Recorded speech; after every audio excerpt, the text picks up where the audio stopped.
फालतू की नपोर पढ़ने से हमें कोई फायदा नहीं है, फालतू के क्वेश्चन पढ़ने से कोई फायदा नहीं है। जहां से हमारा एडवांटेज, जहां से 100% क्वेश्चन आने वो लगाओ ना, वो लगाओ, उससे कोई मतलब नहीं है। देखो क्रॉस प्रोडक्ट का मतलब मैंने तुम्हें कहा था, कहीं भी ए वेक्टर क्रॉस बी वेक्टर हो, इसका मतलब समझना mod A mod B into क्या होता है तुम्हारा साइन थीटा होता है। सर सिंपल सी बात हम लोग ये जानते थे, ठीक है।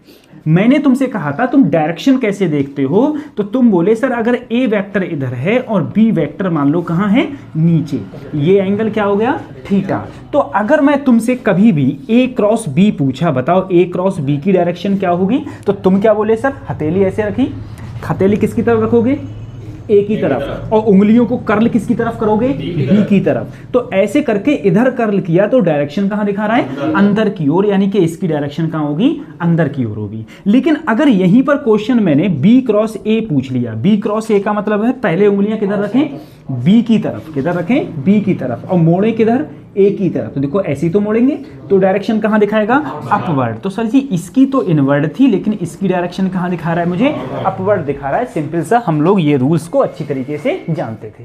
अब देखो अगर मैं कभी भी इनका कर्ल प्रोडक्ट की बात करूं, कर्ल की बात करी जाए, ठीक है, ये देखो ये हो गया। देखो जहां भी तुमको अगर कभी भी क्रॉस निकालना हो, सिंपल बता रहा हूं मैं तुमको, क्रॉस निकालना हो, कल मैंने तुम्हें मैग्नीट्यूड निकालना बताया था कि मैग्नीट्यूड कैसे निकलता है। अब देखो अगर कभी भी क्रॉस प्रोडक्ट निकालना हो, तो जैसे मान लो मैंने कोई तुम्हें ए वेक्टर दे दिया, मैंने कहा आई प्लस जे है, ये कह दिया। मैंने कहा मान लो बी वेक्टर जो तुम्हारा है वो 2i माइनस जे प्लस के है, यही तो है।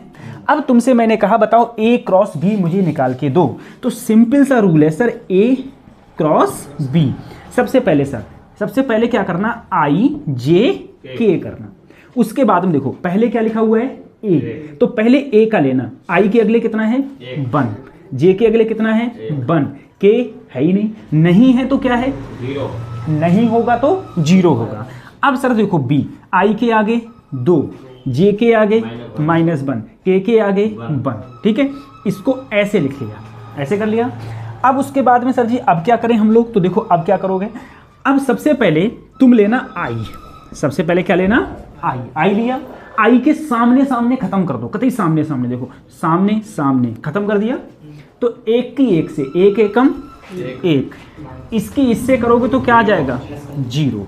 बेटा देखो आई लेते हैं प्लस का, जे किसका लेते हैं माइनस का, तो इसे हम लेंगे माइनस का जे, माइनस का जे।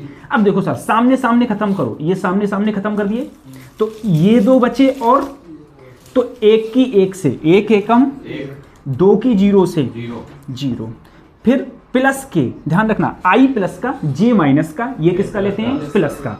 अगर ये लेंगे देखो सामने सामने खत्म कर दिए, एक की एक से क्या आएगा -1, सर 2 की एक से 2 एकम 2, लेकिन बीच में यहाँ भी हर जगह बीच में क्या आता है माइनस आता है, ठीक है सर।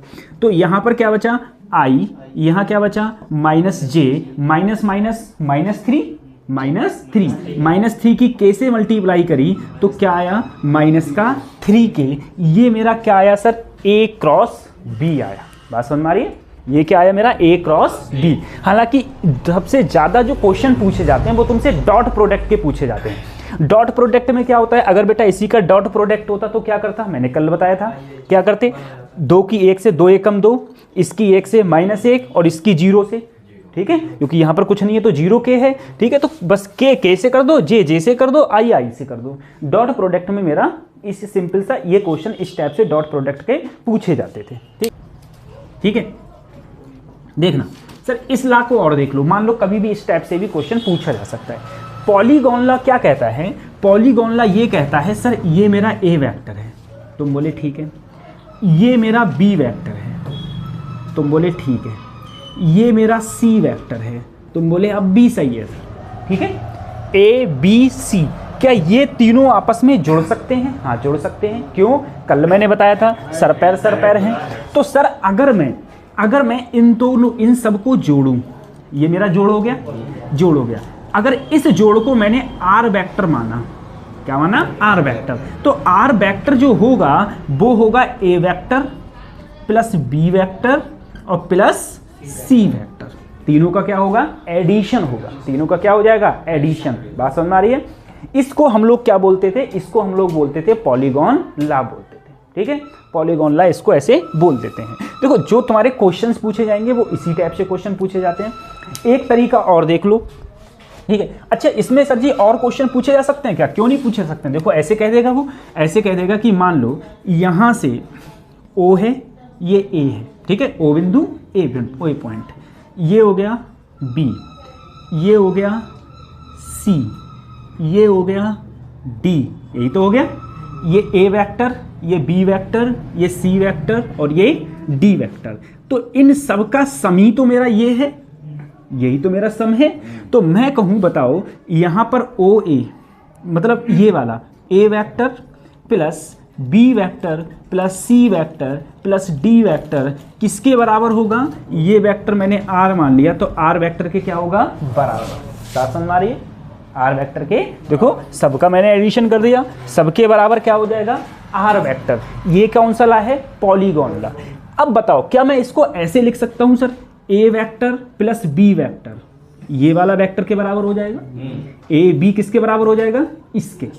ए बी और सी क्या इसके बराबर हो जाएगा, इसके भी तो बराबर हो जाएगा सर। देखो ए बी सी इस वाले वेक्टर के बराबर होगा, इसे चाहे ओ सी कह दो।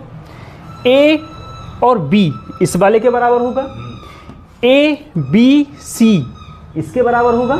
सर क्या मैं इसी चीज को जरा खुद बताओ सर जी, ए बी इसके बराबर है, ठीक है, तो इन दोनों की ए प्लस बी की जगह मैं ये वाला वेक्टर लिख सकता हूं, ठीक है। अब इस वाला वेक्टर प्लस ये वाला वेक्टर प्लस इन दोनों वेक्टर का एडिशन की जगह, जैसे मान लो ये मैंने मान लिया सर मेरा डी वेक्टर है, ये कौन सा वेक्टर है, तो मैं इसमें ऐसे भी लिख सकता हूं कि डी वेक्टर किसके बराबर होगा, ए वेक्टर प्लस बी वेक्टर के। अब देखो ये डी वेक्टर है और ये कौन सा वेक्टर है, सी, तो मैं ऐसे भी लिख सकता हूं अगर मैं इस वेक्टर को ई माना, ठीक है, तो ई वेक्टर किसके बराबर होगा सर, डी प्लस सी, D vector plus C vector, D vector plus C vector. इस टाइप से भी तो हम कर सकते हैं इसको, ठीक है।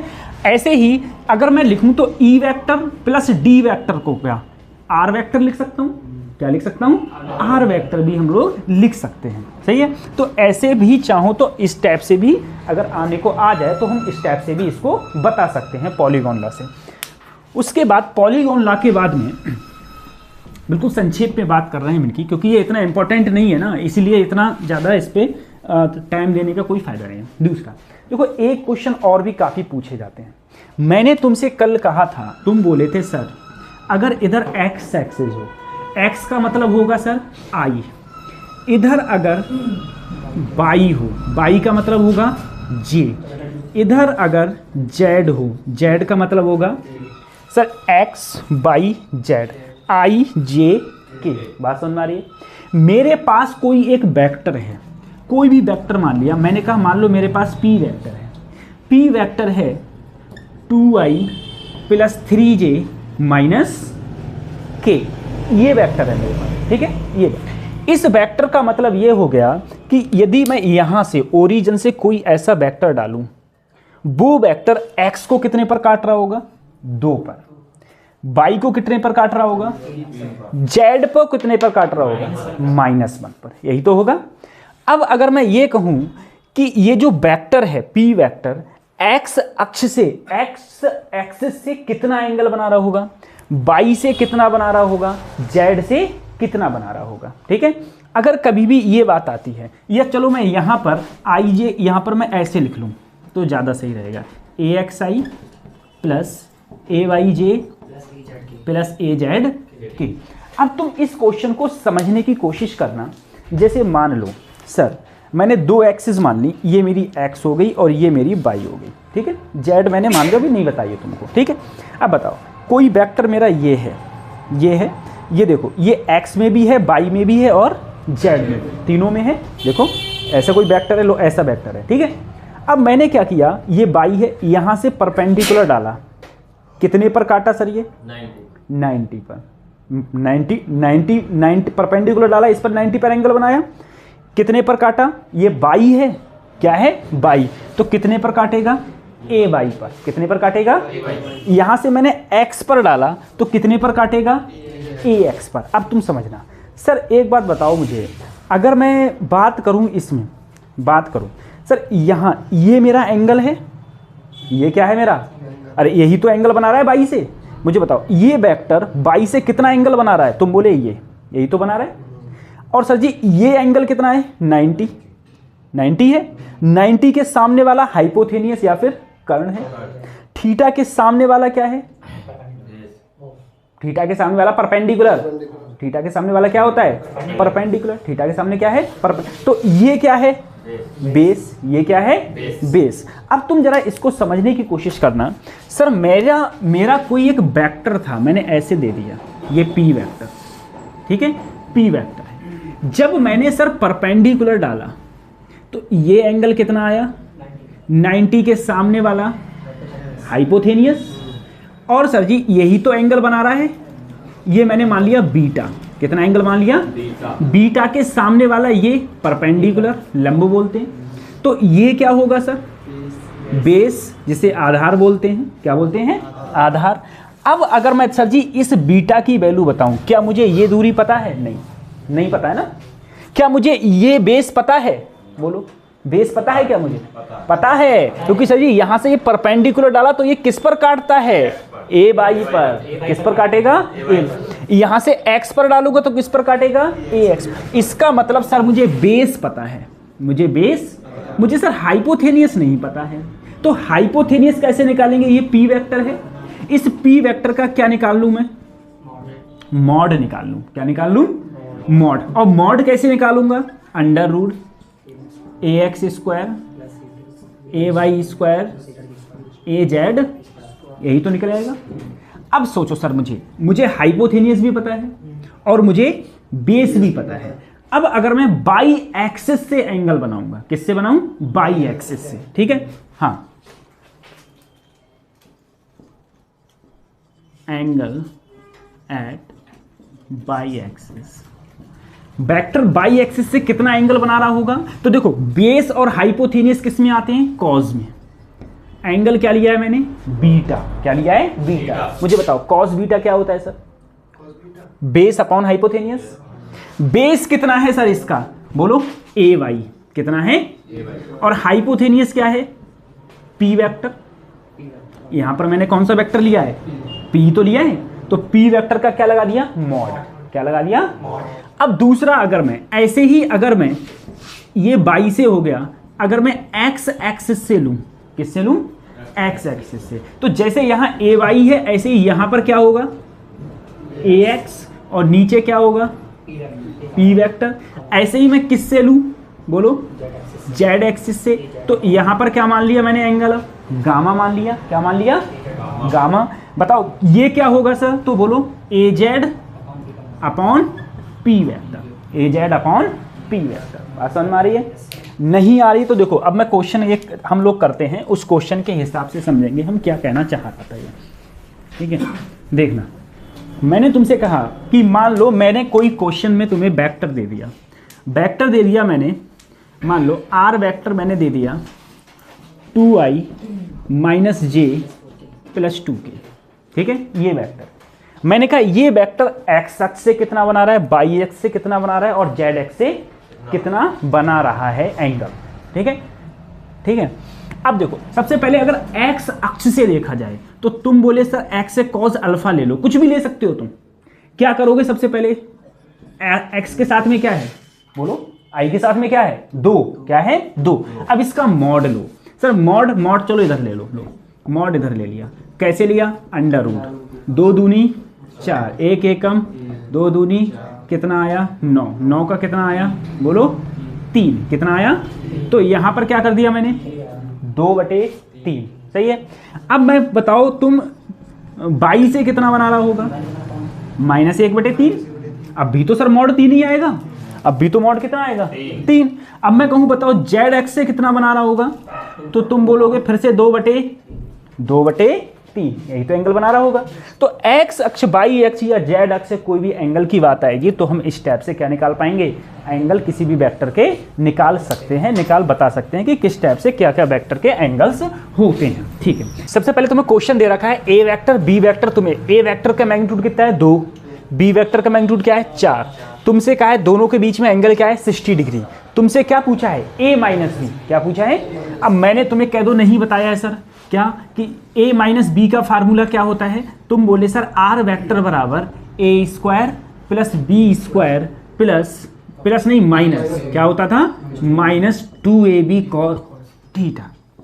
देखो अंडर रूट लगता था पूरे के ऊपर, a कितना है 2 तो 2 2 जा 4 4 4 जा 16 2 इंटू 2 b की जगह क्या आएगा 4, एंगल कितना है बोलो cos 60 यहाँ पर देखो 16 और 4 कितने हो गए 20, कितने हो गए 20, 2 2 जा 4 4 2 जा 8 और cos 60 क्या होता है बोलो, cos 60 क्या होता है, cos 60 क्या होता है हाफ होता है, cos 60 क्या होता है हाफ ही होता है, ठीक है। यहाँ पर क्या आएगा सर जी खुद देखो हाफ से हाफ गया 4 2 जा 8 तो कितना बचा यहाँ पर बोलो, कितना बचा यहाँ पर 12, कितना बचा अंडर रूट 12। अब देखो 12 को अगर मैं लिखूं तो 4 3 जा 12 4 3 जा 12, 4 का क्या आएगा बाहर 2 और नीचे क्या रह जाएगा अंडर रूट 3, तो मेरा जो डी ऑप्शन था, डी ऑप्शन मेरा क्या था 2 अंडर रूट 3 था, यही तो था। तो ये मेरा क्या हो गया आंसर हो गया, ठीक है। और पेपर में तुमको इतनी ही जगह मिलती है, ज़्यादा जगह भी नहीं मिलती है, ये भी ध्यान रखो, ठीक है, इतनी जगह में करना पड़ता है। तो ये आंसर हो गया उसका 2 अंडर रूट 3। उसके बाद देखो अगला क्वेश्चन कहा गया है at what angle should be 2 vector, 2 vector दिए हैं, एक वेक्टर 2p है, दूसरा क्या है अंडर रूट 2p, एक 2p और ये दूसरा under root 2p, so that the resultant force ये दे रखा है और तुमसे क्या पूछा है एंगल पूछा है। अब कैसे करेंगे तो बोलो, देखो रिजल्टेंट का फार्मूला क्या होता है, देखो रिजल्टेंट क्या होता है, चाहो तो ऐसे लिख दो क्या आर स्क्वायर बराबर A square plus B square plus 2ab cos theta. इधर मैंने स्क्वायरिंग कर दी ना, अब अंडर रूट लगाने की जरूरत ही नहीं है, तो अगर मैं इसका स्क्वायर करूंगा इसका तो p का तो p स्क्वायर हो जाएगा और अंडर रूट 10 का क्या हो जाएगा 10 हो जाएगा। अब सर अगर मैं a की जगह लूँ, यहाँ पर क्या है 2p क्या हो जाता है 4p स्क्वायर, b कितना है अंडर रूट 2p तो क्या हो जाएगा 2p स्क्वायर 2 और a कितना है 2p और b कितना है अंडर रूट 2p, यहाँ पर एंगल आ गया कॉस थीटा। देखो सारी वैल्यूज मैंने रख दी सारी, अरे मुझे ये मैंने a मान लिया और ये मैंने b मान लिया, ये मैंने r मान लिया, ठीक है। अब देखो अगर मैं यहाँ पर करूँगा तो ये हो गया 10p स्क्वायर, 4 और 2 6 तो क्या हो गया 6p स्क्वायर, 2 दूनी 4 अंडर रूट 2p स्क्वायर, साथ में क्या आया कॉस थीटा, ठीक है। अब जरा सोचो अगर ये इधर आएगा तो कितना बचेंगे 4p स्क्वायर, कितना बचेगा 4p स्क्वायर तो बचेगा और इधर क्या बचा 4 under root 2p cos theta. देखो p स्क्वायर से p स्क्वायर 4 से 4 गया तो कॉस थीटा की वैल्यू क्या आ गई 1/√2, यही तो आई 1/√2 और 1/√2 कॉस में किसकी वैल्यू होती है तुम बोले 45 की, यानी कि एंगल तुम्हारा कितना आ गया 45 डिग्री। बात समझ में आ रही है, एंगल क्या आ गया 45 डिग्री, सारी वैल्यू रखता चला गया अपन, सारी वैल्यू रखने के बाद में एंगल तुम्हारा कितना आ गया 45 डिग्री। और वैसे भी तुम्हें पता है दो वेक्टर्स के बीच में एंगल कभी 180 से ज़्यादा नहीं हो सकता, ठीक है। हालांकि चारों ऑप्शन 180 डिग्री के अंदर थे, ठीक है, चारों ऑप्शन 180 डिग्री के क्या है अंदर हैं, तब भी हाँ है। दो वेक्टर हैं, दोनों के बीच में क्या पूछा है तुमसे एंगल पूछा है, क्या पूछा है। तो सर एंगल कैसे निकालें, तो अरे तो मैं सिंपल फार्मूला जानता हूं ना सर, कॉस थीटा बराबर क्या होता है A vector dot B vector upon magnitude of A into magnitude of B. अरे यही तो होता है magnitude of A and magnitude of B, क्योंकि A vector dot B vector होता था magnitude of A magnitude of B into cos theta. अब देखो अगर मैं ए डॉट बी करूं तो ए डॉट बी कैसे करूंगा, 2 की किससे गुणा करूं 1 से, 2 एकम 2, 3 की किससे -3 की करी 3, इसकी करी तो 1 नीचे। अब देखो ऊपर क्या हो गया, ऊपर 0 हो गया, ऊपर क्या हो गया अरे 2 + 1 3, 3 - 3 कितना हो गया 0। अब मुझे बताओ नीचे कुछ भी हो, नीचे कुछ भी हो पूरी ही वैल्यू क्या आ गई और जीरो कॉज में किसकी वैल्यू होती है? जब एंगल कितना हो 90 डिग्री, यानी कि सर थीटा की वैल्यू क्या होगी 90 डिग्री। क्या मैं ये कह सकता हूँ ये एक दूसरे से कैसे हैं? परपेंडिकुलर हैं, दोनों एक दूसरे से कैसे हैं? परपेंडिकुलर। अगला क्वेश्चन देखें। अच्छा डायगोनल, इसमें क्या पूछा है? एरिया। ठीक है, चलो एक क्वेश्चन मैं तुम्हें यही बता दूं, मान लो मेरा कोई एक वेक्टर ए है, एक वेक्टर मेरा कोई बी है, ए वेक्टर है और क्या है? B vector. इससे बनने वाला ट्रायंगल, क्या ये ट्रायंगल होगा इससे बनने वाला? इससे बनने वाला ट्रायंगल यही तो होगा। अगर इस ट्रायंगल का कभी भी तुमसे एरिया पूछा जाए कि बताओ इस ट्रायंगल का एरिया कितना होगा, तो याद रखना 1/2 ए वेक्टर क्रॉस बी वेक्टर का क्या होगा? मैग्नीट्यूड। क्या होगा? ठीक है, पहले ए क्रॉस बी निकालोगे, फिर उसके बाद में उसका क्या निकालोगे? मैग्नीट्यूड, और उसको क्या करना पड़ेगा? बटे 2। ठीक है, किसी भी ट्रायंगल का एरिया पूछेगा तो ये। अब उसके बाद में अगर तुमसे ये कहे इससे क्या बन जाए तुम्हारा, इस ट्रायंगल से कोई पैरेललोग्राम बन जाए। सर पैरेललोग्राम क्या होता है? पैरेललोग्राम का मतलब पहले समझो। जैसे मैंने तुमसे कहा इधर है तुम्हारा ए वेक्टर, यहाँ तुम्हारा क्या है बच्चों? B vector. इसको अगर मैं पैरेलली ले जाऊंगा, क्या ये पैरेलली इधर पहुंच जाएगा? पैरेलली इधर ही तो पहुंच जाएगा। देखो इसको पैरेलल लेके इधर पहुंच गया। अगर मैं इसको मिलाऊंगा, ठीक है, ये थोड़ा गलत आया, यहाँ पर आता, तो इससे जो ये वाला जो एक प्रकार से चतुर्भुज टाइप का बना है, इसे ही हम क्या बोलते हैं? इसे ही हम लोग बोलते हैं हाँ पैरेललोग्राम। ठीक है, अब पैरेललोग्राम का जो एरिया का फार्मूला होता है, इसका एरिया का देखो, अगर तुम्हें दो वेक्टर पता हो, ए वेक्टर और बी वेक्टर, तो एरिया का फार्मूला होता है mod of A vector cross B vector. क्या होगा? Mod of A vector cross B vector. लेकिन यदि तुम्हें डायगोनल्स पता है, डायगोनल क्या होते हैं सर? देखो ये वाला, इसे मान लो D1, और ये वाला इसे क्या मान लो D2। अगर मैं इसका एरिया पूछा जाए कि इसका एरिया क्या होगा, तो इसका जो एरिया होता है वो होता है 1/2 D1 cross D2। D1 cross का 1/2। बात समझ में आ रही है? D1 क्रॉस D2 का 1/2। ये क्या होगा? ये होगा अगर तुम्हें क्या दिए हो? डायगोनल्स दिए हो। अगर तुम्हें वेक्टर दिए हैं तो A क्रॉस B कर दिया। ठीक है, अगर तुम्हें ट्रायंगल का एरिया पूछे तो A क्रॉस B इंटू 1/2 करना पड़ेगा। डायगोनल्स दिए होंगे तो 1/2 D1 क्रॉस D2 करना पड़ेगा। अब देखो सर, अगर मैं इस क्वेश्चन में आऊं, मुझे इस क्वेश्चन में क्या दिया है? बोलो, क्या डायगोनल्स दिए हैं? क्या दिए हैं? डायगोनल्स। मैंने D1 को क्या माना सर? 2i। D2 मेरा क्या दे रखा है? बोलो 2j। तुमसे क्या पूछा? बोलो D1 क्रॉस D2। सबसे पहले क्या रखोगे? ij, यही तो रखोगे ij के। अब देखो D1 के साथ में सबसे पहले D1, तो D1 यहां पर कितना है? i के साथ 2। क्या इसमें j है? नहीं। क्या इसमें k है? नहीं। अब D2 देखो, क्या इसमें i है? नहीं। j है? k है क्या? नहीं है। कि यही तो आएगा, यही तो आएगा। अगर मैं यहाँ i ऐसे ही रहने दूं, मैंने कहा तिरछा गुणा, 0 की 0 से 0, 2 की 0 से बोलो 0, 0 हो गया। माइनस में क्या लूँ सर? जे आमने सामने खत्म कर दो, 2 की 0 से 0, 0 की 0 से 0, फिर क्या लूँ? प्लस के लिया तो आमने सामने खत्म कर दिया, 2 दूनी 4, माइनस 0 की 0 से 0। आंसर मेरा कितना आया? बोलो, क्या 4k? कितना आया? 4k। लेकिन 4k आया क्या है सर? 4k आया है D1 इंटू, यही तो आया है D1 cross D2, D1 cross D2। अगर D1 क्रॉस D2 तुम्हारा 4k है, अब तुमसे क्या पूछा गया है? तुमसे पूछा गया है एरिया। तो किसी भी पैरेललोग्राम का जो एरिया होता है वो होता है D1 क्रॉस D2 का मॉड, यही तो होता है। तो अब देखो D1 क्रॉस D2, ये 4 है, ये क्या है? 4। बेटा अगर 4 का, अगर तुम इसका मॉड निकालोगे तो क्या करना पड़ता है? Under root. i वाला तो है ही नहीं, j वाला भी नहीं है, k वाला बचा है, तो 4 का स्क्वायर कितना हो गया? 16, और उसी का अंडर रूट क्या आया? 4 ही तो आएगा, क्या आएगा 4। तो इन दोनों की वैल्यू कितनी है सर 4, नीचे क्या है 2, ये कट गया तो सिर्फ क्या बचा 2 यूनिट का स्क्वायर।